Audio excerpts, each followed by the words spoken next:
Welcome to the Winged Wheel Podcast, the number one source for news, analysis, and discussion on the Detroit Red Wings, the NHL, and all things hockey. Here are your hosts, Ryan Hanna, Brad Crisco, and Evan Lopsinger.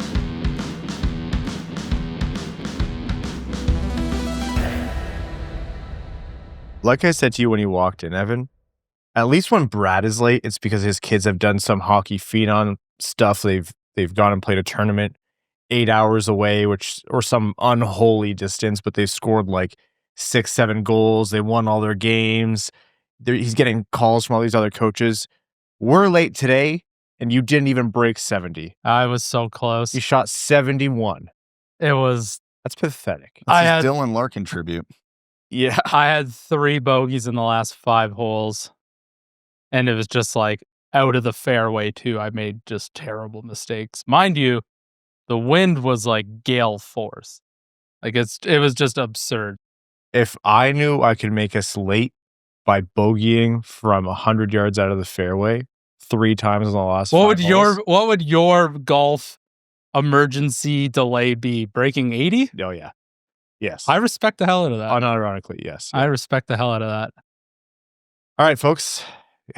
The last 2 opens have been very Evan focused, so you know firmly that it's the offseason. But this is a heavy offseason in terms of news and rumblings. Like, usually the NHL has died down everything other than the Stanley Cup Final, unless you're the Ottawa Senators ownership wanting to spite the league with some news right as Game 7 plays. But this year is the rumor mill is churning. So let's get into it. Welcome to the Winged Wheel Podcast, here to talk to you about all things Detroit Red Wings hockey, the world of the NHL, and lots more. I'm one of your hosts, Ryan Hanna. I'm Brad Crisco. And I'm Evan.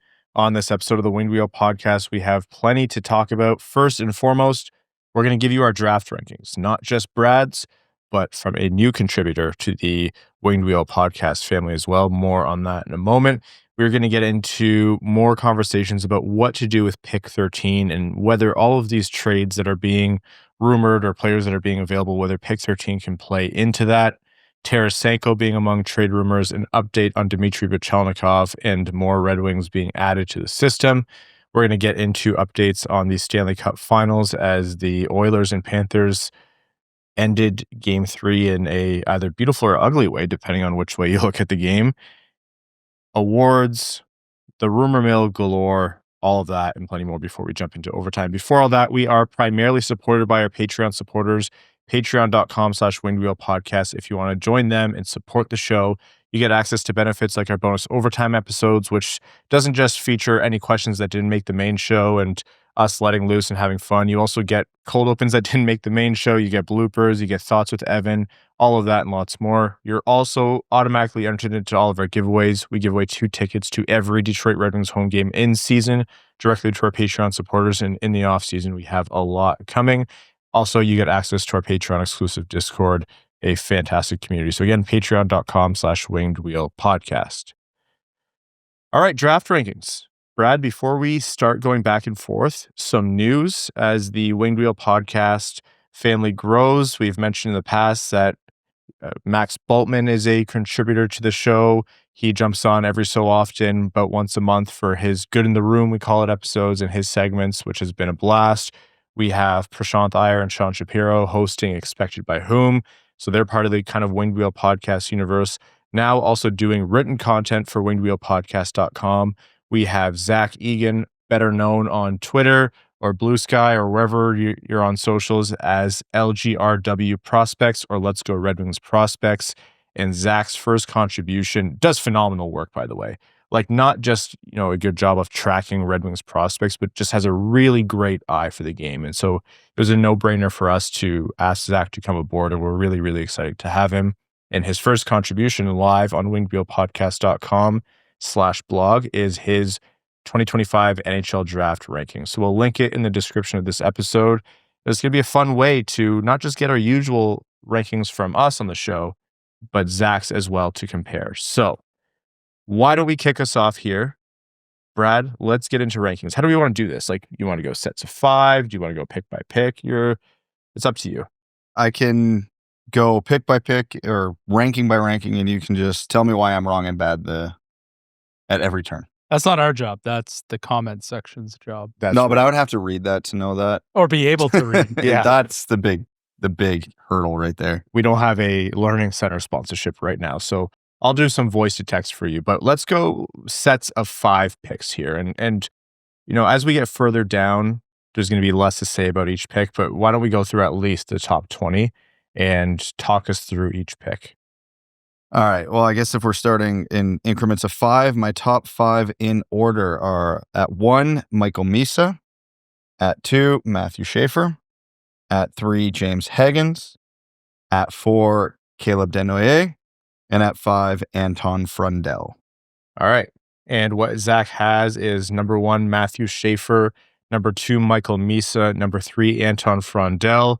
Number 4, James Higgins. And number 5, Caleb Denoyer. So the same makeup of 5 players, but a different order. So walk us through your read on each player. And I think the obvious thing here is why Misa over Schaefer, because Schaefer does seem to be the consensus. So there's 2 reasons I have Misa over Schaefer. I will point out, in terms of talent, tiers, skill, these guys are virtually tied for me. Like dead heat, I could be talked into either direction. The 2 reasons I have Misa ahead of Schaefer are 1, sample size. Schaefer, when you actually look at his body work this year, did not play a lot of hockey.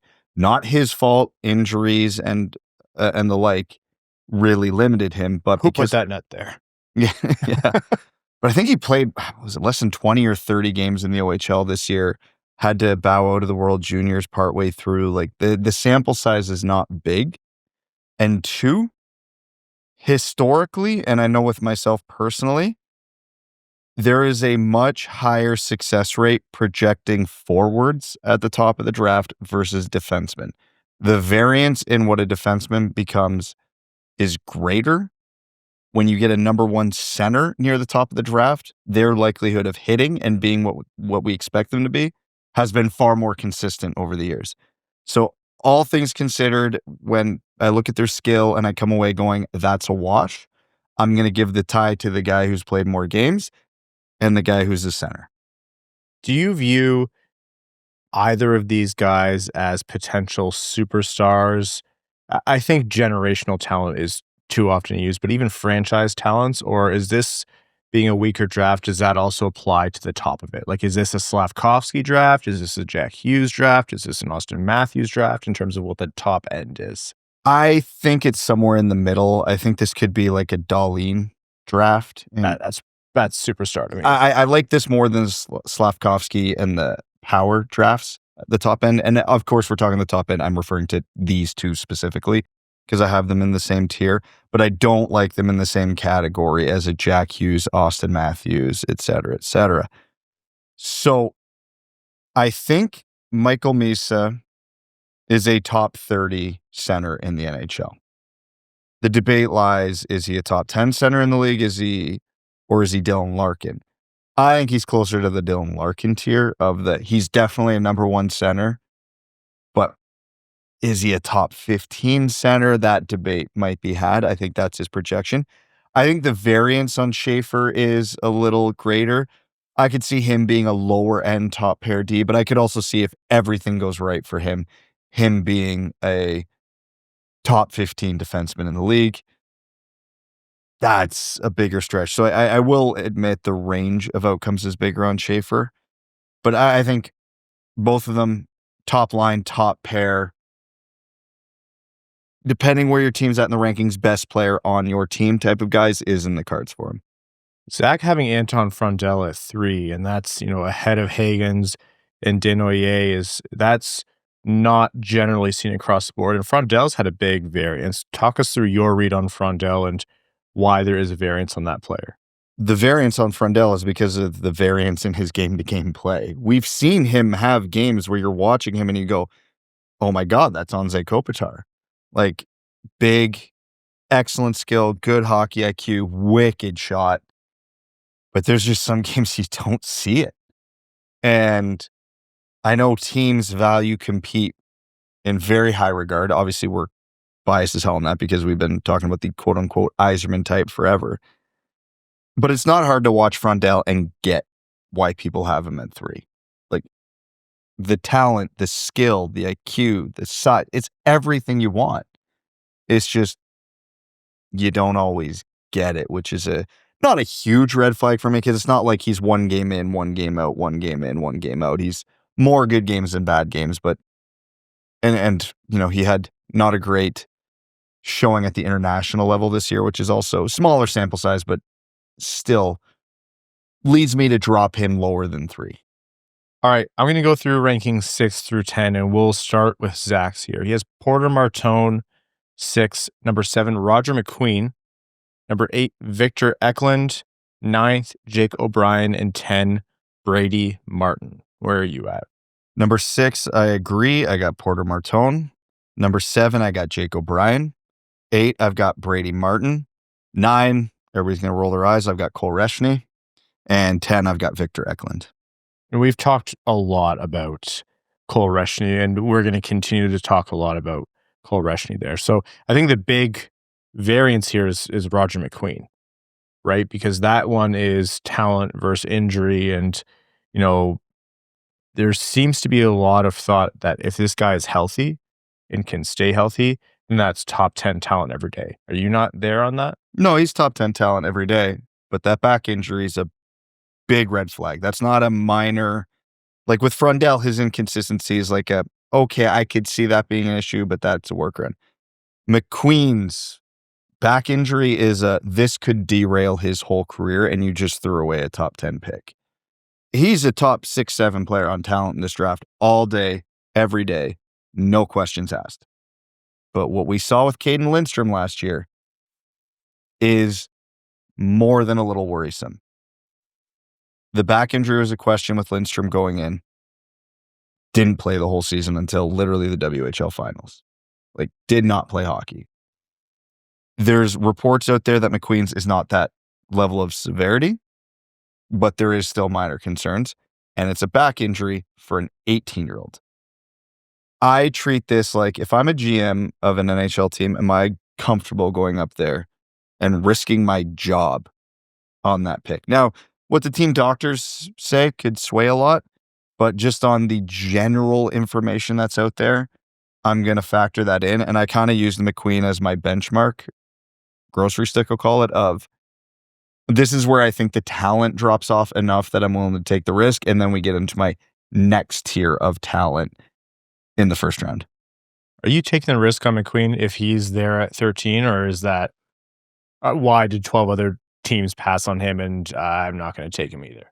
I think that's a great question. And, I think it comes down to sort of what GM is at the 10 to 15 range, and how comfortable or how long is the rope that they have with their organization. If it's make or break, you're not taking Roger McQueen. People have varying opinions where Steve Yzerman's rope is with the Red Wings. I'll let them debate that. And it all depends on who's still there. For me, Caden Lindstrom is the ultimate. It was 1 year ago that he was drafted, and he's played almost no hockey. So for me at 13, depends who's there, but I'm leaning on the side of no more than anything. Maybe I'm just trying to find value and make 13 better than it is as a pick. But I'm kind of staring at that one going, that's how they break through. You can't trade up, or you can't trade up much, but that's how you get a top 10 talent from pick 13. Because stealing from a segment later on, I'm kind of leaning towards... I feel like there's going to be a top 10 talent there regardless, because Brad's really, I think, only talked about one defenseman so far, right? I would be willing to bet that more than one defenseman goes in the top 10. I don't know the depth chart of every single team in the top 10, but I would imagine at some point there's going to be 2 or 3 taken in the top 10 that allows one of those other guys to fall out, and that's when you've found your top 10 talent. You have to imagine Mertka is going to be one of those guys who's going to go in the top 10. And with that, Brad, give us ranks 11 through 15. All right, at 11, I've got Roger McQueen. Oh. So if you want to know where my grocery stick is in the draft, there it is. So I think all the guys below him are in a different tier. And to your point, this is anybody I listed A, I'm willing to trade up for, or B, if they're falling, you're loving life. 12, talked about defensemen. Here's my next one, Vladimir Tarasenko. 13, I've got Justin Carbonneau. 14, Carter Bear. And 15, Jackson Smith. All right. And the Let's Go Red Wings prospects list has Carter Bear 11th, Jackson Smith 12th, 13, Radim Murtka, 14, Cole Reshny, and 15, Ben Kindle. So you're starting to see some deviation, and this is about where all the consensus or major lists, I should say, start to deviate as well. And as it always goes with these rankings, I think rankings in general skew forward heavy and drafts skew a lot more defense heavy. I make this analogy all the time, but I do believe in it. If you've done a fantasy hockey draft and someone takes, Hellebuck 4th overall and you're in a snake draft and you drafted first, by the time it gets back to you in the second round, there's going to be almost no good goalies left. There's just a run on goalies, and that's how it happens in the NHL draft. Someone takes a defenseman, and then everyone else starts to take their defenseman. Especially, you look at Murtka and the build he has, just a massive guy, and they see him as a minute muncher, and he's a right shot. People like a minute munching top 4 right shot defenseman who maybe has a ceiling of a top pair right shot defenseman. Maybe you're taking that as high as, I don't think it's likely, but you're taking that as high as 3rd overall some years, right? Unless it's someone even better like Matthew Schaefer, and then obviously you go higher than that. So you're going to see defensemen be reached for, and that's what the point that Evan and Brad are making. These forwards are going to come down. So that's 11 through 15. 16, Kayshawn Aitchison, as another guy who I would be surprised to see at 16. 17, Logan Hensler out of Wisconsin. 18, Nestrasil, familiar name from the past. 19, Braden Coots. And 20, Cullen Potter, a name we've talked about on the show. Brad, who do you have? 16, I've also got Kayshawn Aitchison. 17, I've got Cameron Reed. 18, I've got Cullen Potter. 19, I've got Lyndon Lakovic. And 20, I've got Braden Coots.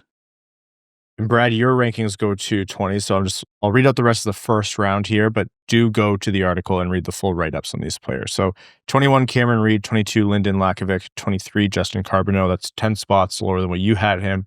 24, Yves Wozniak. 25, Fiddler. 26, Sasha Boumedienne. 27, Daniil Prokhorov. 28, Milton Gastrin. 29, Malcolm Spence. And 30, William Horkoff, a familiar name. 31, Alexander Zurovsky. And 32, Henry Brustevich from the London Knights. So that is Brad, but even more so, Let's Go Red Wings prospects or Zach's rankings. Again, link in the description. Go give it a read. Full write-ups in there as well, and we're going to continue talking about these players. One thing I want to talk about the strength of this draft, and it's not the first time we've talked about it, and it's not even the first time we've talked about the strength of the draft, but I'm kind of falling out of love. Maybe that's the wrong way to put it, but I'm falling out of love with picking at 13 as opposed to trading it. I advocate to trade the pick up every year. Like I pretend like it's new, but every year I'm like, yeah, I want the Red Wings to trade up. Use other assets and move up. Everyone wants to do that. It's fun. It's sexy. You get a better player. And you're like, screw it. It's expensive to trade up. This year, I'm even more so like, use 13 to capitalize on all the chaos out there. Use 13 to get Robertson. Use 13 to get Nachas or some massive name that's out there, real or not, because this team is in this in-between spot, and I want to see them not squander more time. It's not the end of the world if they do, and we have all offseason to talk about that, depending on how things shake out. But if there actually is that much opportunity out there, as Brad's been saying for a few episodes now, go out and do it. And if you weigh pick 13 against, the Danielsons and the Sandin Pellikkas and the MBNs, and I mean, the Red Wings and a lot of fans consider him near untradeable, all things considered, Kasper, like 13 is the lowest on that list. Trade 13. The 2026 pick could be even better, even if it's ambitiously like 6 spots lower. You never know how that draft is going to shake out. But with this one, I'm like, you're looking at the guys there, and they're not going to be bad players. They'll be productive players, and you could do a Dylan Larkin or a David Pastrnak and get an absolute steal. But as it's poised to be right now, it's not like a terribly inspiring pick 13. It's a low upside draft. Once you get out of past, at least my rankings, 7, I don't know if there's any first liners top pair there. Like you can get a lot of really good players out of there, like Brady Martin and Reshny and Eklund, I think could be really good second liners in the NHL, but those aren't stars. Those aren't game changers. And let's be honest, between Kasper and Danielson and MBN, the Red Wings got a lot of those already. So now I'm not trading 13 away for just anything, but if it's part of like a Robertson deal, I'm all over that. Because Robertson is going to be a consistent 80 to 90 point guy probably for another 4 to 6 years at least, because he's only 25. You're not getting that at pick 13 this year in all likelihood, unless something goes really unexpected in terms of a player development or a guy falling. So yeah, you go out and you take that gamble. I don't know if I'm moving 13 for some of the, we'll call it secondary prizes on the trade market, because now you're getting into the territory of guys that these players could become. Like if you told me Keyshawn Aitchison became K'Andre Miller, is anybody that surprised? No, that's well within his range of outcomes. So I'd rather take the 3 years of an ELC versus trading it for the guy that you got to pay now and is already older. But there is some talent out there where this could be used. And like you said, I think if a Jake O'Brien or one of these guys falls to pick 9 or 10, you pick up the phone and you see what it takes to get up those 2-3 spots, because the way this draft is shaping up, that could be significant. There's also some certainty in this pick, right? Like when teams look at trading away their first round pick, a lot of the time their trading partner does not know where that pick is going to be. It's going to be 2026 first round pick. Okay, is that team going to be good next year? Is that team going to be bad? In my opinion, it obviously depends on the team, but I think in general, that pick is then worth less than knowing for sure that you're getting the 13th overall pick. So if a team really likes a guy in the 10 to 15 range and they see solutions where there may even be someone in the top 10 who falls out that they really like, or they can make a play to get into the top 10, obviously that would take a lot of maneuvering, and I'm not sure a lot of the GMs in the NHL can do that. But there's a lot more certainty knowing where you're picking this year. So teams might be far more interested to get 13 than, a 2026 first round pick that could ultimately be 15, 16, 17. So most years, but next year's Gavin McKenna. And I think teams would want any crack at the lottery. Teams will look at Detroit and think, probably not a high-end lottery team, but there's a decent shot they'll be a lottery team. It also hurts that 2 teams moved up in the lottery this year significantly. Yeah. And that's the thing. It's if I'm someone in Red Wings management, if I'm Steve Yzerman and I'm going, what's more valuable? I could see Yzerman coming with the logic of, well, if we trade for a Robertson or another really good player, we'll be a better team next year, so it'll be a lower pick, so that's less valuable to us. Me as a Red Wings fan, I could see this team being bottom 10 in the league next year. And I'd much rather move pick 13 than risk losing out Gavin McKenna. And that being said, I think you brought up the point in a group chat earlier today. The way it's shaping up, not only is Gavin McKenna there next year, but it's a really deep draft. So pick 19 could be a better player than pick 13 this year. So I think depending on the team you're talking about, in this case, the Red Wings specifically, I view the 26 pick as more valuable, even though we don't know where it lands. And we, as Red Wings fans, analysts, podcasters, would anticipate the Red Wings improving next year. And I still think that pick is more valuable. Yeah. Well, we've had the conversation, right, where you said, who is better than the Red Wings in the Atlantic? And I think there was every team except for maybe Boston and definitely Buffalo. I wouldn't even say definitely Buffalo, realistically. On paper, I 100% toss a coin, but knowing that they play in Buffalo and the stink that follows that organization. Ty goes to the non-Buffalo team. And I mean, not that the Red Wings have been swimming in success, but there aren't reports of like 3/4 of their players trying to leave town right now. Buffalo, as it is with all of the Atlantic teams, until they do it, I'm with Evan. I don't put them above. And even if the Red Wings improve, which again, the Red Wings are poised to improve, both internally and through the opportunity to make additions. Even if they make marginal improvements through signings and trade, and they're not top end guys, but they're better depth, they'll improve. But one injury to a Larkin, a Raymond, a Seider, an Edvinsson, and so much falls apart. This isn't an extremely robust lineup, right?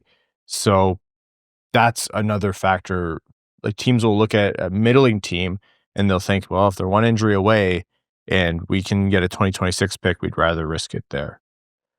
Well, we'll see how much of this actually comes to fruition with movement of draft picks, and there's going to be more conversation about trade after the break. But right now, another name that's come up in trades yet again is Vladimir Tarasenko. There's been more reporting that his name has been out there. And my understanding of that is that the Red Wings have been shopping him for a long time. We saw Tarasenko get a ton of opportunity on the back third of last season, hoping for something at the deadline, couldn't move him, and continued opportunity to try to get him going. Just hasn't worked for Tarasenko in Detroit. I think that's the general understanding, that it hasn't worked for him in Detroit. I think the Red Wings would be happy and fortunate to get away with offloading him without having to give up much, if at all, in terms of retention or adding something to sweeten the deal, be it a pick or whatever else. Will they get away with that? I don't know, but they would love to have his money off the books for this year. Yeah, if they can give him away for free with no retention, I think that would be a huge win. I'm curious to see if their preference would be to move the full cap hit with a sweetener, or maybe retain and then you actually get a mid-round pick for him. I don't know. I would say their preference should lie in, retain and not have to give up anything. But if they are having a good offseason, that cap space might be very valuable to them. So it's going to be an interesting domino of the offseason, we'll call it. Because I think with what the Red Wings likely want to do and are trying to do, there's no way they can go into next season with his cap hit, whether they have to unload him with a sweetener or buy him out. But if it goes poorly, there's not really much incentive to move him, right? You just kind of are better off eating it for the 1 year. You saw the Red Wings move a more impactful player to the team with a second round pick attached in terms of Jake Wallman last summer. This year, more money, 4.75 for Vladimir Tarasenko. And so they would love to find a fit without having to do the whole second round pick business again. But I agree, Brad. If you want to make the moves you want to make, yes, you have the cap going up a lot and you have a lot of money coming off the books in the upcoming years. But as of right now, you still are having to be a little bit delicate with your cap decisions. So that nearly $5 million, that's going to mean something. And if Tarasenko is at all tradable, that's what you have to do, because you're probably buying out Justin Hall. And we'll see other moves that they make. But yeah. Who the hell is interested in Vladimir Tarasenko? I could see a lot of teams thinking, Detroit sucks, but we saw him effective for Florida, and we're a better team. And I could see Florida thinking that. If Florida loses some firepower this offseason, I could see them thinking, if we can get him at 2.4, yeah, we would love to bring him in and have it work out for us again. He's not going to be great, but we're going to need to replenish something because we can't pay everyone this offseason. I have greater confidence that Florida re-signs everyone for deals than Tarasenko does ever scoring 15 goals ever again. I don't know. How many, Nate Schmidt, Mikkola, how many players that would be depth players on most other teams in the league are shining stars for the Panthers these playoffs? I'm not saying they're going to revive Tarasenko and cure all of his scar tissue and physically and otherwise, and then make him a strong forechecking big body winger in this league again. But if Florida likes him so much, why didn't they just keep him? Because he got $4.75 million. Yeah, so they're going to eat that again when they're trying to retain. They'll take it half retained, maybe. I'm just saying as a potential. Sure, can't imagine anyone just saw him fall off a cliff and he makes almost $5 million be anywhere interested unless there's a real nice return coming back the other way in terms of, I guess, draft picks. I'm arguing real hard for someone who agrees with you fully. I don't disagree with you at all. I'm just giving you that's pretty much what the Red Wings are looking for. A team who thinks name recognition, maybe, and they didn't look at the stat sheet at all last year. I mean, that's what the hope was with Detroit. I remember when he signed, it was like, okay, you kind of had to do something to try to replace all his scoring. Some people were telling us behind the scenes, no chance this guy scores 20 goals. Some people were saying, no, he still has something in him in the right situation. Requisite amount of trepidation, but you're like, can't hurt. Turns out it did. It's not the end of the world. Like, Tarasenko is not the reason this team is bad, but he certainly didn't help, to put it lightly. But if the Red Wings can get away with offloading Tarasenko without too much pain, if you're having to offload like a 4th round pick or whatever, awesome. Cool. Only if you need the cap space. That's the big caveat of this all. Like, there's no point eating a buyout or an asset to trade him if you strike out on Marner and Robertson and Ekblad and pick whoever else you want out in free agency. I got a bad thing to tell you, Brad. That might happen. I'd say that's almost more likely. I would say it's near guaranteed. And you think someone would take Tarasenko full pop for a 4th round pick is what they would have to send. For future considerations. And Yeah. I'm with Evan. I don't think that I that's think enough. I'd almost rather, I would definitely rather a buyout at that point. Yeah. No. I'm thinking like a second. Yeah, you're not giving up a 2nd round pick. I'm not saying second. I haven't said second. I think it'll take And a I'm second. not right. saying to get. I think that's what This it's going is to the cost. Stupidest conversation. This has shades of talking about like what Christopher N. What's he gonna do? Oh my God. What? This is shades of that right now. What we're essentially doing is we're actually ranking how bad Tarasenko is this year. If you're an opposing team's GM, don't listen to us. Tarasenko is really good. Oh, they tuned out a while ago, I think. Yeah, they tuned out when they heard you shot a 71. Yeah, they're like, oh, this guy's a bum. Yeah. Doesn't know what he's doing. They would be correct. Other Red Wings news very quickly here. Dmitri Buchelnikov was traded to CSKA, the KHL. They have financial problems, right? Not the same way Buchelnikov's former team did. They are a serious team. And that means, again, big asterisk, it's not guaranteed. It's Russian prospects. It's the KHL. It's volatile. It can change on a dime.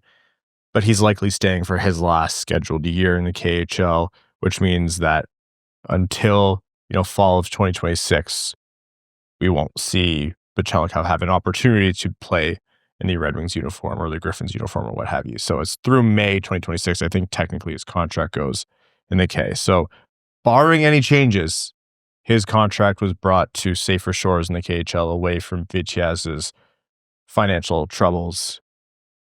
It's not all said and done, but that's what the likely trend is that this final year that we are expecting coming into this offseason is going to be what Buchelnikov is going to play overseas. So a bit of a bummer, but at least he's going to a better team if you want to look for silver linings in the KHL.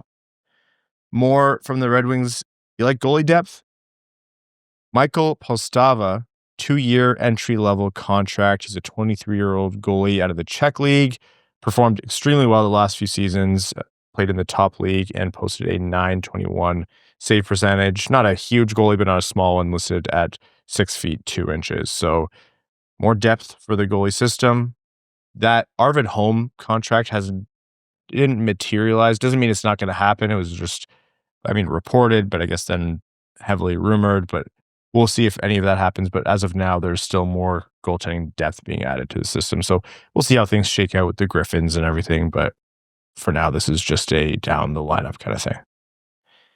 And Axel Sandin Pellikka continues to be recognized. I believe 2 awards recently. He won the Young Player of the Year award at the European Hockey Awards ceremony, and he was also awarded the 2025 Elite Prospects Award as Sweden's best junior player. So widely praised for his performances in Sweden. All right. On that note, we are going to take a quick break to hear from the sponsors of the Winged Wheel podcast. And when we're back, plenty more. Back after this. What can happen in 3 to 6 months? You could pick up a new hobby and realize you're not exactly the next superstar in the league. You could spend 3 to 6 months debating whether Detroit should trade up, down, or sideways in the draft, or you could actually start seeing thicker, fuller hair with help from Hims. That's not bad for just 3 to 6 months. Hims provides you with convenient access to a range of hair loss treatments that work, all from the comfort of your couch. Hims makes the process simple and 100% online, so you don't have to block off time for in-person appointments or awkward pharmacy trips. The options are legit, too. Chewables, oral tablets, sprays, serums, and you'll work with a provider to figure out what's best for you. No insurance is needed, and one straightforward price covers the full experience. Hims has hundreds of thousands of trusted subscribers, so you won't be alone. They can help you feel more confident about your hair and how you show up every day on and off the ice. Start your free online visit today at hims.com/wingedwheel. That's HIMS.com/wingedwheel for your personalized hair loss treatment options. hims.com/wingedwheel. Results vary based on studies of topical and oral minoxidil and finasteride. Prescription products require an online consultation with a healthcare provider who will determine if a prescription is appropriate. Restrictions apply. See website for full details and important safety information.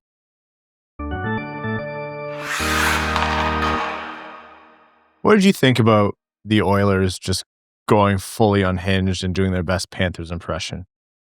Like there were some ugly moves in there. You know Chops to when the people face. are like, I'm just so frustrated right now, and it's like, why don't you just go scream into a pillow? They I did. think that's what they did. In a way, yeah. Metaphorically. If you break a stick over a pillow's back, then kind of. It's more like one of those like destruction rooms where you can just go in and break anything you want. Kind of like that, actually. The Florida Panthers 6-1 over the Oilers in Game 3. There's almost no version of Game 3 of the Stanley Cup Finals where you could look at it, the result, and say, yeah, the losing team now has such long odds to come back from this. But the way the Panthers dismantled the Oilers, they made their goalie look bad. The team got completely dominated. The Oilers tried to, and I'm taking the word back, goon it up and lost pretty much every fight in that scrum. And I don't even have a problem with what the Oilers did. Like, we sit here and we talk about what the Panthers have done, and that's what the Panthers do. When games get away from them, they go out there and they break sticks over someone's back and they squirt water into the other bench, and Tkachuk will punch someone that's being held back by the ref and then run away when they're free. Like, that is the Panthers playbook, but the Oilers still didn't do it with the effectiveness as the Panthers have. So it's only a 2-1 series. The And Panthers love their own medicine, though. yeah, it You do feels that to them, they're like, all right, let's dance. They're down for that style of game. It's like they just took the punches and got stronger. Yes. That has to be so infuriating, which I mean explains how the Oilers reacted. But oh man, was that a bad Game 3 for Edmonton. I think once it got 4-1, it almost felt like 3-1, but I'll say 4-1. I'll give them the benefit of the doubt. They knew that game was over. Yeah. And their mindset shifted. I'm okay with it. Do what you can to throw them off the game. Like, because here's the thing. We've talked about the Panthers at length. We talk about how we respect and love that, like, they know how NHL referees operate. You're not going to call everything. We dare you to call everything. So they know they're going to get away with a lot of stuff because game management, and they're the first team to really, truly exploit it in a masterful fashion. This is your penance, because when you do run it up on a team, they have every reason to give it right back to you. I don't think the Oilers were particularly effective at it, like you said, but I respect the effort and I understand it, and I would do the same thing. Like, if I'm on the Edmonton Oilers in that game and seeing how everything's going, there's a high likelihood I'm sucker punching one of the Florida Panthers' top 4 players. I'm turning the butt or the end of my stick into a triangle. I'm going out there and stabbing someone. Literally carving it into a shiv on the bench. Yes. The one thing that drives me insane about all this, like as a fellow meathead, a fellow Evan Lobsinger convert, someone who loves violence on the ice, and I'm like, yeah, I mean, when a game gets away and you want to make a statement, go for it. I don't think it's going to move the needle on winning games in the series, but it's better than just rolling over, because the Oilers were not winning that game when Brad said that point turned. Fully agree. But both teams, the flopping and the diving to get calls is driving me insane. And the refs falling for it. And even more than that, the players falling for it. If you know someone is going to fall easily on a cross check, What are you taking a penalty 200 feet from your own net for? This is where you need to dive into the Panthers playbook. I think Evander Kane took a cross-checking penalty while Yes. the Oilers were on a power play. And like that flop from Forsling was, Dude. there is, and again, this is where the meathead hockey player in me shines. If I look over and I see the ref calling me for that, You're cross-checking the Forsling's ref? getting 5 more before he stands up. Like, I'm not done. I'm getting my money's worth. That's why like going and breaking your Frederick breaking a stick over a Panther's back later. I'm like, I understand why. You're like, you may as well get your money's worth.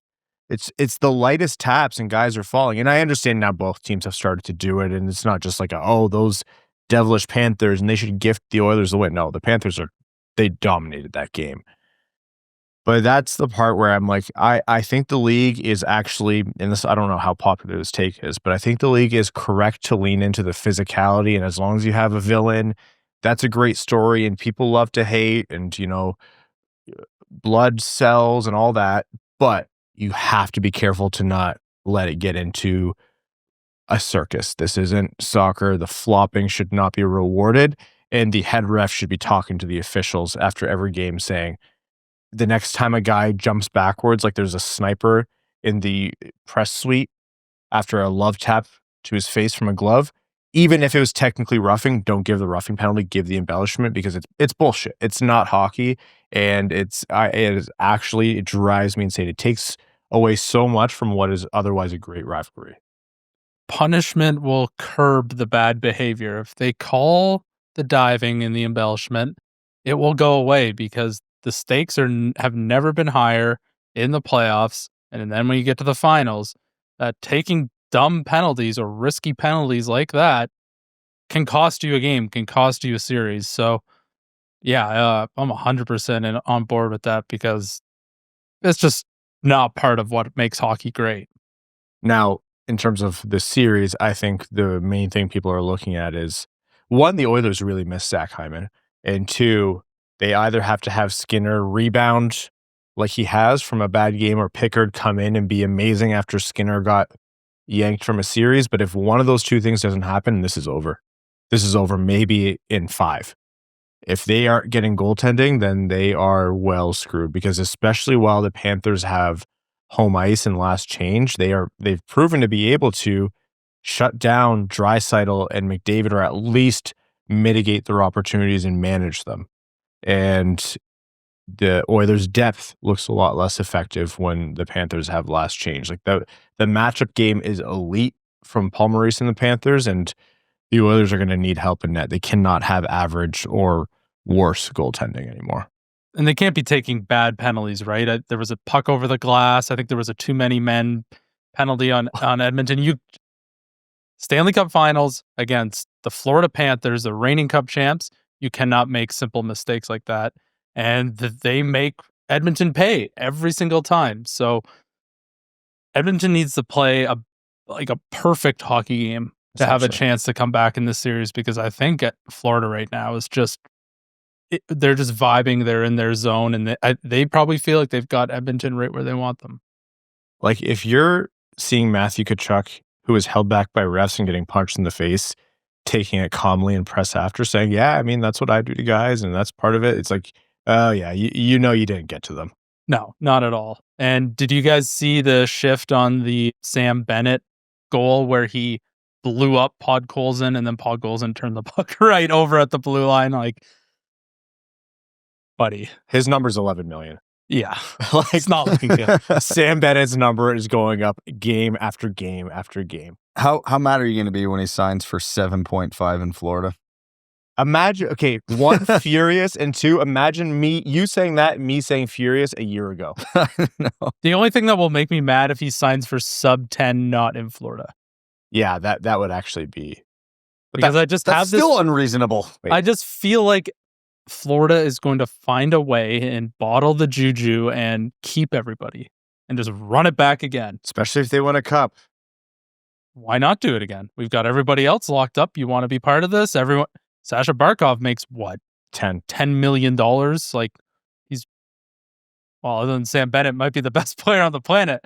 So, yeah, it's just I'm very jealous of the Florida Panthers. That's a hot take. They take like Seth Jones, obviously terrible, not great on Chicago, can fit into a spot on Florida and looks like a Norris caliber defenseman. It's just a thing of beauty.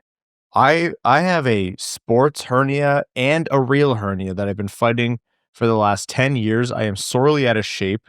I am sub 5'11". Cool, you're playing 20 minutes on the Florida Panthers. They can make me a third pair right shot D. Yeah. I honestly think they have it in them. I believe it. I if I took one hit from Radko Gudas today, I would die on the ice. You would see me die. But I think the Panthers could. It's like having all the Infinity Stones. That's called polishing a turd. That's the nicest thing you've ever said to me. That's the Stanley Cup Finals. I mean, this might seem ridiculous by Game 4 if Edmonton comes out with a better performance. And for the sake of entertainment, that's what I hope happens. But for now, let's move on. Some NHL awards came out. Cale Makar, who Brad thinks is the second best player in the world. Third. One Norris. Small funny part about this. You two are the defensemen. And I'm the one advocating that a defense should be in the top 3 of the league. And you guys are staunchly against it. Because he scores a lot of points, Brad. That's why And he's good at defense. That's why he got that trophy acknowledging him being the best defenseman. The one they gave to Erik Karlsson, Brad. Hey, they gave it to Karlsson because he just does rock star shit. Cale Makar earned it. They gave it to Karlsson because he scored so many points. We were like, we've never seen this before. We think we have to give it to him. And historians are going to look back at that thinking, what the hell were they thinking? This dude gets burned wide by Luke Glendening. And then they're going to look shortly into the future and go, Cale Makar got it. That makes sense. Anyways, it was well-deserved by Cale Makar. Any season where Cale Makar is playing healthy, remotely full season, he's probably going to be the favorite. There were other, like I think Zach Werenski had a great shot and he was rewarded well with the votes. And I think Quinn Hughes may be underrated in voting. I mean, that could be Vancouver as a team underperformed, but still, that was Makar's trophy. And a blowout, a no question in terms of the voting, Lane Hutson wins the Calder Trophy Rookie of the Year. The defenseman out of Montreal. Second place went to Dustin Wolf, goaltender out of Calgary, and broke my heart, but Macklin Celebrini came third. He was the third finalist, and it wasn't even close. And I want to open this by saying I'm not even being facetious. Hutson deserved it. He put up so many points. It was so impressive and improved as the season went on. Hold on. Points for a defenseman don't matter, Ryan. We just established this. Well, it's Rookie of the Year, not defensive player, not defensive Rookie of the Year. So I'll give Hutson that. But I do think this is one of those ones where we're going to look in the past, go, was that? It is a one-season trophy, so I'm not going to say we're going to look in the past and say it was wrong, but we're going to say, wow, did we not appreciate Macklin Celebrini in the complete game he plays enough? Like, there's not a person on the planet who knows even a little bit about hockey who will say, yeah, Lane Hutson deserved the Calder this year, but if I'm building a team, I'm taking Macklin Celebrini. I could find you 100 outside of the province of Quebec right now who would take Lane Hutson as their first 5 players before Macklin Celebrini. Yeah, but that's the province of Quebec, which just furthers my point. No, but I get it. You're not wrong. It's Barrett Jackman, Henrik Zetterberg. Exactly. Did Jackman have the better year? Probably, but who were you taking? Exactly. I just want to talk about who finished 10th place. They should have given it to Zetterberg. Marco Kasper. He got some votes. That was didn't even play the first month of the season and didn't even get competent coaching for his skills till January and still got 7 5th place votes. Good for Marco Kasper. And it's cool to see that rewarded too. That's not just from like local writers and stuff. Like that is, he got recognition for what he was doing across the league. Habs fans are going to be so insufferable. You know what I hope happens now? You think they were insufferable this year? They could win it again next year with Demidov. Yeah, I was going to say, have you even realized Demidov is going to be Calder eligible this year? But the frustrating thing with Hutson, like 2 things. 1, he's a Michigan man. He should have been a Red Wing. And that pisses me off. 2, defensemen who don't defend. It drives me nuts. And he did get better. He did get better to his credit. But Lane Hutson across 2 games against the Red Wings gifted Detroit like 4 goals that came off of his stick. If they gave assists to the opposing team, he'd have 4 primary assists, which, I mean, he had a lot of secondary points, if I remember correctly. So he could have used those too. And it's the Lane Hutson's range of outcomes. If I had to bet, he's going to be a star player in this league for a long time. But Shane Gostisbehere, who's a very good player, but by no means a defensive stalwart, to put it lightly, is still in his range of outcomes. I think he was a Calder finalist, wasn't he? I remember he had a big rookie year. And here's what I hope happens. I hope they sign Lane Hutson to a mega 8-year, $10 million per contract and just lay it all out on the table. If you believe in him that much, pay him that much. Well, he'd probably bring a lot of value there at like second line left wing. Thank you, Brad. Finally, you're starting to see the vision. Oh, he's no Erik Karlsson, but... No. And I always use the Carlson extreme. Hudson's not that. I think he's going to improve as a defender. One thing that was surprising to me in the voting, maybe I just am totally off base, but Lane Hutson had no third place and onward votes. Like, not one person thought there was 2 better rookies than him. Like, there's always a certain amount of homerism in the voting and just pure spitefulness. Like, I'm sure if, Ryan, you had a vote, Cale Makar would be 3rd or 5th every single time in any vote. Even in the... Leon Draisaitl for me would always be 4th or 5th. So, oh, my God. We all have our bias and our spitefulness. I was just very surprised that it was unanimous 1 and 2 votes for Lane Hutson. I think once you start breaking records, this was a point that was made to me, but once you start breaking records as a rookie and a small rookie, it's that kind of thing, like even his biggest detractors. I wouldn't have put Hutson below 2nd. No, me neither. I don't even know that I would have had the stones to not put him first, quite honestly. So you're right that it's unique, but I do get it. All right, some more NHL news before we move on here. The list of names out there continues to grow. The Robertson rumor has become the Robertson smoke, and I think soon to be the Jason Robertson fire. What was the line that was out there in terms of why they are trying to move Robertson? Oh, if they can't unload the Bushkin and Dumba. Because they want to keep Granlund. And I think Granlund was a great add and a sneaky good player to add to that team. But because of Lyubushkin and Dumba's cap hits and wanting to re-sign Granlund, you might move on from Robertson. Now, I think that's a simplification of it. Like, there's more that goes into it. Maybe they want to shake up their team. They want to add first-round picks back. It's been theorized. Maybe they go back to Carolina and say, hey, can we have some of those assets back? And here's Robertson kind of thing.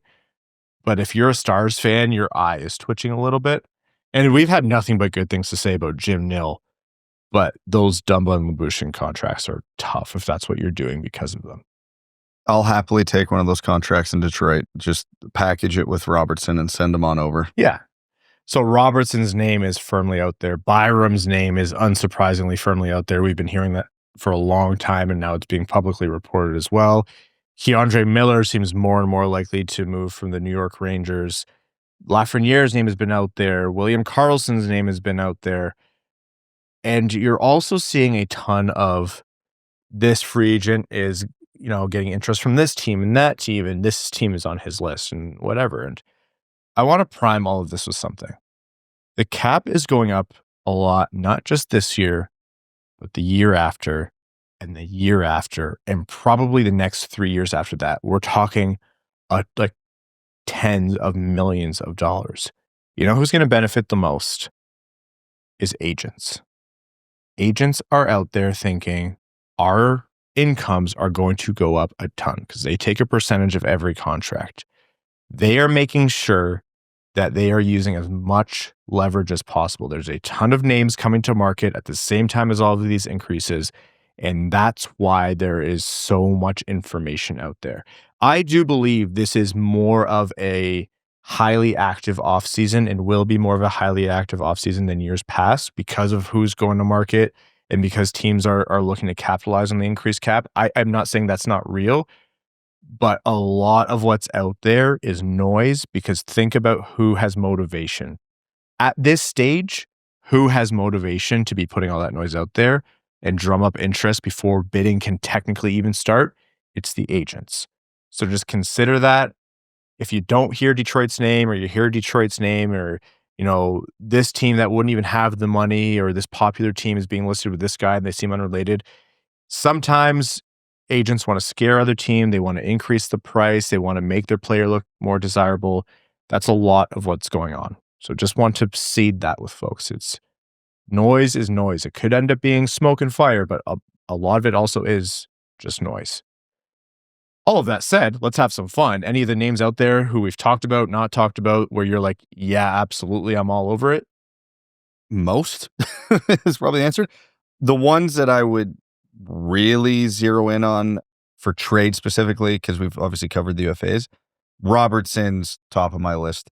It's probably not going to hit 100 points again, but it's not out of the realm of possibility. He's been remarkably consistent for the last 5 years, all, I think, at or over a point per game, and he's only 25. All day, every day. And I'm not worried about him aging super poorly, because the first thing to go is your skating. He can't skate for shit now, and he's still elite, so sign me up on that one. Honestly, you talk about the salary cap increase and all that, and I know so many people are going to roll their eyes when I say this. I would be all over Alexis Lafreniere. Yeah, no, you for mentioned it in a previous $7 million. episode. If he's a 50-point player for $7 million, that's going to be the going rate, and he's already that. 7.45. Yeah, so if he improves at all, that's a great value contract. And I think if you get him out of New York, he will. I'm not saying he's going to be an 80-point guy, but if you told me for the next 5 years, Lafreniere is going to break 65 points every year, I wouldn't even be the slightest bit surprised. I have no reason to think I'm wrong, or that you or a lot of people are wrong in thinking the well is poisoned at least a little bit in New York to some degree. Miller, Lafreniere, the decline of which Ranger, say for like Will Cooley, hasn't had a decline over the past couple of years? Shesterkin. He had an off year. Yeah, but that's goalies. I agree. That's goalies, but like, so yeah, I fully agree with you. That's a big swing, but if New York is set on getting rid of Cap, you're not going to get him free. Like, you'd have to give something up. You're probably giving 13. Yeah. Oh, definitely. That might even be the Rangers' not preferred ask. Like, they would be asking for Kasper, Sandin Pellikka or whatever. But I think that's a premium worth chasing right there. What do you think about William Karlsson? 2 years left, and love the player. The age combined with if you're downgrading him from Vegas to Detroit, is he gonna be the same guy? My answer is no. But for $5 million and change, whatever he's making, 5.9. So it's nearly 6. So basically 6. Yeah, I'd give it a whirl. I don't love he's only got 2 years left, but we've talked about it at length. Beggars can't be choosers. 32 years old. And, coming into year 7 of an 8-year deal, you'd have to have a sense that he'd want to stay beyond that. Not that you're, really keen on signing a mid-30s center for much longer, but I mean, you're hoping he comes in and is effective. But still, 5.9 is a very manageable cap. I don't see that as necessary for the Red Wings unless he comes cheap, right? Like, if that trade is cheap and they're just looking to offload the cap, then that is obviously a no-brainer. Whether or not he's actually available is disputed, but that was an interesting name to get out there. I think for me, everybody's going to be going after the top name players, right? Like, that's going to get crazy really fast, and unless you're comfortable getting uncomfortable, then you're going to miss out on a lot of them. Guys for me, I think about are like Michael Granlund. He's slightly older, but you get a lot of guarantee with him.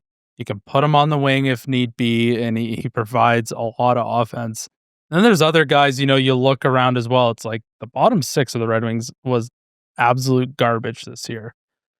Can the Red Wings bring in guys who can raise the floor that's currently beneath the earth to be serviceable? I think of guys like Trent Frederick, for example, playing in the Stanley Cup Final right now. He's a big boy and has scored 20 goals before. So that's a potential guy you could bring in.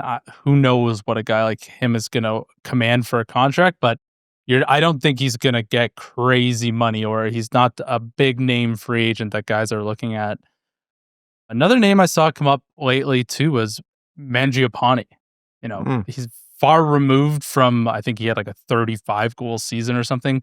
That's obviously more of an outlier, but a lot of reports were saying he was an excellent defensive forward and can score, 20 goals.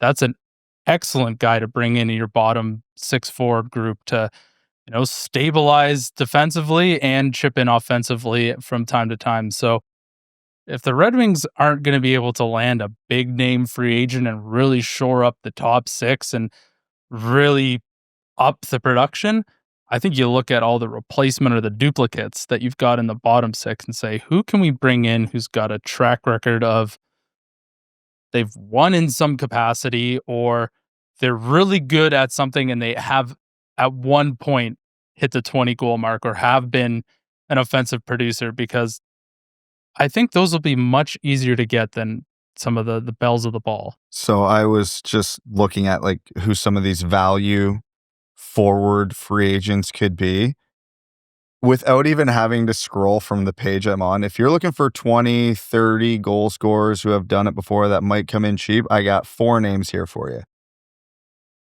Gus Nyquist, Anthony Mantha, Robbie Fabry, Andreas Athanasiou. If the Leafs are going to run it back, we may as well too. But unironically, I don't think I would hate any of those options. I was about to say, for a depth forward. all of those are better options than what the Red Wings have right They now. are upgrades. I can see a path for all those players. Mind you, some of those relationships probably ended a little bit more sourly than the others. Do teams really want to do same but old? I don't know. But cheaper? Yeah. Well, I think Anthony Mantha, before he got hurt this season, was probably primed to be one of the top trade deadline pieces and a potential free agent piece. I don't know if he's going to want to come back to Detroit. If you're looking for depth forwards, actually, scrolling through here, this isn't a bad offseason for it. You got Mason Marchment, who we've talked about. Well, that's for a trade. I'm just looking at free agents. Like, you got Jack Roslovic, Jonathan Drouin, Trent Frederick, Evgeny Dodonov, Nick Bukestad, Michael Carcone, Morgan Geekie, Ryan Donato, Pius Suter. We're running it back. There's a lot of upgrades. We should never have let Suter go. I've been saying from the start. Never should have let him go. Like, there's a lot of good depth options. So, and we've talked about it before. The Red Wings still need to get Marner, Robertson, Lafreniere, like top 6 forward. But that can't be all they do. Like, they need defense. They need depth forwards. Like, realistically, this team should look not dramatically different is the right word, but substantially. I would like to see 3 to 4 new forwards on this team next year, whether that's trade, free agent, rookie. Same with defense. I want to see at least 2. I want to see 33% of that defense turned over. So the depth options actually are a lot stronger than I think I was giving them credit for. Did Duran hold out when Yzerman was the GM there? Yes, I believe so. I don't think he's coming to Detroit. I don't think that's likely either. When has Steve Yzerman ever held a grudge? That's right. So you're saying Tony DeAngelo's coming back to reunite with Yzerman? There have been times in the past where I was like, maybe. And on that, let's take another quick break. And when we're back, the final segment here on the Winged Wheel Podcast. Back after this. We're going to overtime. Overtime is brought to you by our Patreon supporters. Again, patreon.com/Winged Wheel Podcast. If you want to support the show, join the Dub Club, get access to the bonus episodes, the giveaways, the Discord, and we'll also give you Evan's personal phone number. He's had to change it 14 times this year. It's been a blast. Still don't know how you got 745-6969, but good for you. Well, you got to know a guy. He couldn't shoot a 6'9" today, unfortunately. I tried my okayest. All right, so questions from our patrons. The Jack Scientist says, let's say everything goes very well in the next 2 to 3 years with development and free agents and our cup window starts to open. Do you think McClellan is the coach that can get us over the edge? If everything's going well for the next 2 to 3 years, then yeah, I would have a reasonable amount of confidence that he could. Statistically, no. But in that hypothetical, yeah. But we don't know if he's Barry Trotz or Pete DeBoer, but I'm willing to find out. But, and Barry Trotz wasn't Barry Trotz like as we know him now until he was. You know what I mean? And 3 years is past the expiry for the average NHL coach at this point. And so it's not like, oh, McClellan's going to fail. It's just like, yeah, and unless things are going very well, a coach in any team, in any league, any market isn't going to hang around long. Next one from listening to Ryan Hanna in the shower. Says, true or false, if the Red Wings were a playoff team, Seider, as he is, would be on Norris ballots. So Seider didn't get a single point in Norris voting, not even a fifth place vote. I still think no, because I think if the Red Wings made it, it would have been by a hair. It wouldn't have been a wildly different team, and he would have been playing with Ben Sherratt most of the year, and that's a team that struggles defensively. I don't think he would have gotten the recognition. I'll say yes, on the caveat that I think there would have been 1 or 2 fifth place votes, but it would not have been substantial. Yeah, it's complicated, but I don't think Seider, like it was some massive robbery that he wasn't like 10th on the list, but I do think he is still overlooked. Like people see the numbers and they're like, oh man, Seider's rookie season really was his best. It wasn't. If you think Seider's rookie season was his best season, you don't know ball. Like there's so much more that goes into it than point totals. 91 to the Rafters says, assuming the top 3 includes these following players in any order, who starts in the NHL next season? Schaefer, Misa, Hagens. That's tough. None? Maybe Misa, just because he's done 3 years of junior. Even with Schaefer. I think Again, Schaefer he would played need more time. so few games this year. I gotta think he doesn't make the NHL next year. So my answer's none. If I had to pick one, I'd probably go Misa. If Hagens was a bigger guy, you'd say Hagens. If the Islanders draft him, he would do it just because he'd have the passion of 1,000 suns. Like he would be pumped up enough about that. But yeah, none of these guys are like absolute locks. I could see all 3 of them making it, but I think it would be an aberration for sure. The Dandy Man Can says, I saw an article demanding the Sabres trade 9th overall because that player is too far away from helping the team. What would the Red Wings have to give up to get it? Is Danielson or Kasper straight up enough or too much? Would you trade one of them for 9 and then package 9 and 13 together to get as high as possible in the draft? How high do you think Detroit could get? I don't know that 9 and 13 would do... Well, it would do a lot for teams, but I don't know how high up you can get. Like draft... Like I'm only packaging together 9 and 13 if you're getting Schaefer or Misa. Yeah. And that's probably not happening. Are you trading Danielson or Kasper straight up for 9? I don't think so. No, I wouldn't. And Depends who's available, but like if the draft goes reasonably as expected, I would say no. Like if there's no Zeev Buium in this draft, like player comparable wise, but let's say a player as talented as Zeev Buium is there at 9 and you have the option, then you consider it. And no knock on Danielson, but Kasper is more of a certainty as of right now. I would certainly package 13, and like if the Sabres want help now, like Rasmussen, for me and Evan's meme here, where you just attach him to everything, or you get creative, but then you're just trying to move up 4 spots. Mickey Redmond's favorite flannel says, hey boys, longtime listener, first time patron here. Thank you so very much for joining the Dub Dub Club, and great username. Let's assume Ekblad and Gavrikov both re-sign with their teams or end up in Vegas, because that's honestly what's most likely to happen. Who's your top plan B option for right D and left D? Gets a bit thinner on defense, definitely fewer options on the free agent market than forwards, but Dante Fabro's a name that's out there. Fabro would be the righty for me. Provorov's out there. What about Nate Schmidt? He's going to get paid. You think? I think so, based on this season. I think he's getting a little overshadowed in Florida. I think he's getting a ton of recognition. Perfect. He's going to re-sign below Below his market value, and they'll run it back. 33 years old. I don't know why I thought he'd be younger than that. So yeah, he'll be 34. That's actually not a bad shout, Brad. You pay him a little bit more than you need to, but you wouldn't have to do a ton. And depending on how much surgery Florida has to do, they're probably thinking we can get a Nate Schmidt from anywhere. If he's your top 4 answer, you're probably not going to have a great time. But you, like a lot of the Red Wings depth, you can't get much worse. So yeah, that's not bad at all. I'm not an Orlov guy. I think Orlov of past, sure, but from what I saw from him these playoffs and before, I don't want to touch that one. That name comes up quite a bit, and I'm not really inspired by it. All right, let's take one more question here at least. James Pridemore says, honest question, gentlemen, if you had to choose best player for the Red Wings, would it be Eklund or Reshny? No, you guys have beaten this to death, but I'm confused as to which would be better for the team positionally and by skills and talent. So if we call their talent level equal and handedness, positionality, style of play becomes the tiebreaker, it's Reshny. No, but let's call their talent level what it is right now. Do you think it's equal? I think it's very close to equal. Yeah, I think it's right there. So depends on your flavor. But I think the Red Wings have, like, here's the thing.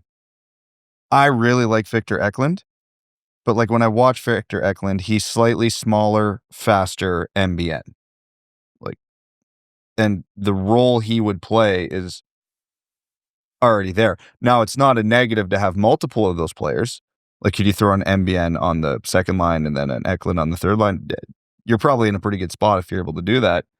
But they don't have that lefty playmaker other than Plant. Like, that's it. He's your only option, and he's definitely not a guarantee. And obviously, Reshny's ceiling's higher than that. I just think the style of hockey he plays is something the Red Wings are missing more than Eklund.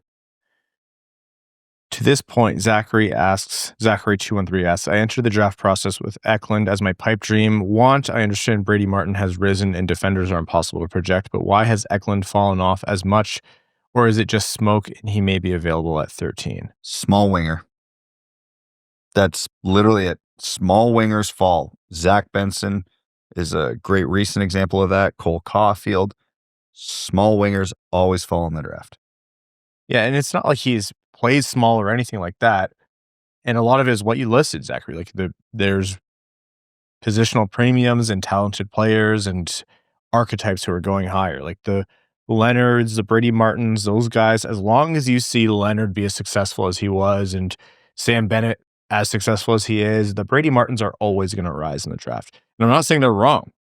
I would draft Brady Martin top 10 every day of the week. But that's what's going to push you down. Mertka is going to push you down. If someone who really likes Roger McQueen and isn't scared of the injury, that's going to push you down. And like Brad said, same reason why Reshny is lower. Like although Reshny I understand as a center, but if you're not big and you're not really fast, those are two factors that are going to push you down as an example. And that's different than Eklund. So, I mean, that's how people also get draft steals. I'm sure a lot of people would love to have Cole Caulfield now. And that wasn't a surprise. We said Cole Caulfield was a potential pick for Detroit when they picked that year. And he went too late and Montreal got a steal. And they did. So, all right. We're going to wrap up this episode of the Winged Wheel Podcast. Thank you all so very much for tuning in. Thank you to the sponsors of the show. So very much appreciate that. And to all of our listeners, new and old, thank you for spending the time with us. To all of our Patreon supporters, we cannot do this show without you. Patreon.com/Winged Wheel Podcast if you want to join. And if you want to support the show, but Patreon's not for you, that is totally okay. There's other ways you can help us out. Wherever you're getting this podcast, Spotify, Apple Podcasts, YouTube, subscribe and leave a rating or a review or the thumbs up or the like and, notification button or any of that. Tell a friend about the show. All of that is stuff that really helps us out. To our name level supporters on Patreon, we could not do this show without you. Arjun Shankar, Yves Bartels on behalf of the Sarah Garon Foundation, Aikfer, THL Champ, Samuel Soderholm, Icon, Glenn Brabham, Rain Dano, Sea Lion, Matthew M. Rice, Adam Rose, Adam Suiza, Admiral Matt S. at the Cheesebag Navy, Alex Toger, Anna Sleeman, Asher Killian, Beer League Legend, Best James Bond, Bingo Bango, Brad and Evans Thighs and Toes Podcast. Well, we're getting that's expanding. Butts Carlton, Carl Brutin Nanaluski, CB55, Citizen High Five, Clip Clop Nene, Connor Scovey, Craig Kibble, Denny's Gamer Girl, Derek Enstam, DJ Denton, Eric Hild, Give Blood Fight Probert, Grand Rapids Girly, Griffin God Creatives, Hockeytown Love, Hockeytown Matt, Hassam Al-Qassem, Jay Gollum, Jacob Turner, Jeff Pridemore, John Ingles, Jonathan Miller, Kalen Wood, Mark Hernandez, Marty, Matt McKay, Mr. Kuzi, Now I Have to Learn How to Click on a Macintosh, Podgy713, RA, Roy Donk, Sam Bankson, Slim Smitty Cards, Stephen Ortlieb, that's what I appreciate about you. Wallman's Elite Dancing D. William, brand new name level supporter. Thank you so much, William, and welcome to the Dub Club. Wings fan Chicago, Yzerman Stan, Aaron Hutson, General Andy Bohan of the Cheesebag Army, Aaron, All Motor No Hands, and Stanislavski, Axolotl, Sardine Pelican, Bellingham Acid Balls, Bex, C.E. Hayes, Chris Felinski, Clay Adams, Commander Ben Barron of the Cheesebag Space Force, Connor Layton and Corey Prida, Darren Fick, Drop the Puck, Dylan Larkin, Trade Sacrifice, Eric Nance, Evan Beckner, Evans Brown, Pomeranian, Frank Stanley, Gene Sullivan, Grepsky, Griffey Boy, James Pridemore, Johnny Page, Jeremiah Dobo, Jim, JM Rhapsody, Josh Yelchin, Kevin McCracken, Quaz, Linda Hall, Living Rent-Free in Edmonton's Mind, Lonnie Zone, Lucas Raymond, Mitch Minier, Marco Kasper, the Task Manager, Matt Keeler, Ophelia, As Good As It Gets, Peter Swanson, Rosie Posey, Roy Mudbutt, Ryan, staying in the cup chair, Steven, that other guy, the Hodag, the Hat 123, Tree Bucket, Trent Thorough, our good friend Wings fan in St. Louis, Scott, and your second favorite patron. Thank you all so very much. We'll talk to you Sunday. Thanks for tuning in to the Winged Wheel Podcast. Be sure to visit wingedwheelpodcast.com, where you'll find links to subscribe to the show on Apple Podcasts, Spotify, YouTube, or wherever you get your podcasts. You'll also find ways to support the show, like Patreon, official podcast merchandise, and more. And don't forget to follow us on X at Winged Wheel Pod, at Ryan Hanna, WWP, at Brad Crisco, and at Hockeytown Evan, as well as Winged Wheel Podcast on Instagram.